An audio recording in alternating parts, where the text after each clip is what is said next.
विधान भवनात शंठ बसलेत। विधिमंडळाच्या कार्यक्रमात मराठी बोर्ड नसल्यानं संदीप देशपांडेंचं वादग्रस्त वक्तव्य।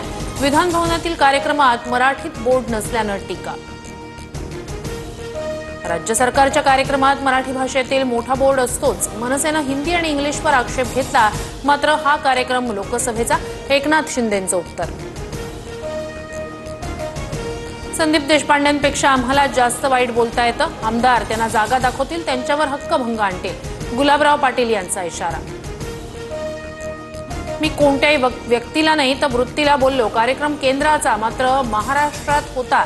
हक्कभंगाच्या कारवाईला सामोरं जायला तयार। संदीप देशपांडेंची प्रतिक्रिया। संदीप देशपांडेंनी तुरुंगात जाण्याची तयारी ठेवावी, प्रताप सरनाईक यांचा इशारा। तर विधान भवनात कधी निवडून आले तर त्यांना समजेल, नीलम गोऱ्हेंची टीका।